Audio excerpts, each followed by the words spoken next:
ছিল, এদের মুখ যদি আমরা রাস্তায় না দেখি, বরিশাল শহরের চেহারা দেখা যায় না।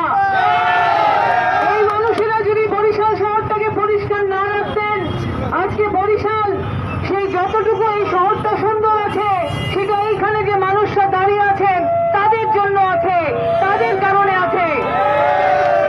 কিন্তু আমরা অবাক হয়ে দেখলাম 25 বছর 30 বছর ধরে যারা এই শহরের ডাস্টবিন, এই শহরের ময়লা পরিষ্কার রেখেছেন, আজকে 30 বছর পরে তাদেরকে ওই ডাস্টবিনে ছুঁড়ে ফেলা হয়েছে।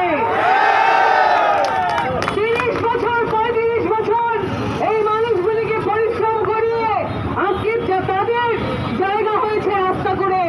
আর ওই সিটি কর্পোরেশনের যে 2 দিনের কর্মকর্তারা এসেছেন, তারা নিজেদেরকে সর্বময় ক্ষমতার অধিকারী মনে করছেন।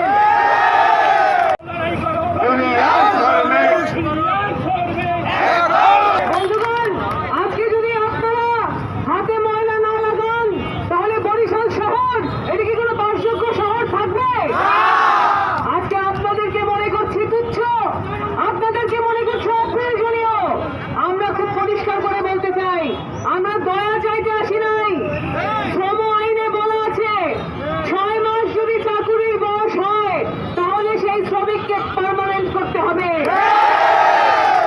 যদি কোনো মালিক ক্রিমিনাল মানসিকতার কারণে ওই শ্রমিককে পার্মানেন্ট নাও করে, তারপরও শ্রম আইনের চোখে সেই শ্রমিক পার্মানেন্ট হিসেবে গণ্য হবে। আপনাদের চাকরি কি 6 মাস হয় নাই? যে সময় 6 মাস হয়েছে, সেই সময় থেকে আইনের চোখে আপনি পার্মানেন্ট কর্মচারী, আপনি স্থায়ী কর্মচারী। তবে আজকে যদি সে আপনাকে বলে আপনার কাগজে লেখা আছে ডেইলি মজুরি, আপনি বলবেন কয় বছরের ডেইলি মজুরি? 30 বছর ধরে কেউ ডেইলি মজুরির কর্মচারী থাকতে পারে না। কি জন্য গেছে আমরা এইটির জবাব চাই। কারণ আমার মায়ের জন্য মনে করেন বুড়া, ঠিক আছে, সে চাকরি করতে পারে না, তার চাকরি আমি তো করি এবং রোডে আমিই যাই, আমিই ঝাড়ু দিই। তারপর সে কেন একটা সুপারভাইজারের মাধ্যমে সে বসে, তার ছেলেও নাই স্বামীও নাই, আমি কাজ করিয়ে তারে খাওয়াই, ঝাড়ু আমি দিই। প্রত্যেক দিন রোডে আমি আসি, 14 নম্বরে মিরে বাড়ির খোল, ঝাড়ু আমি দিই প্রত্যেক দিন।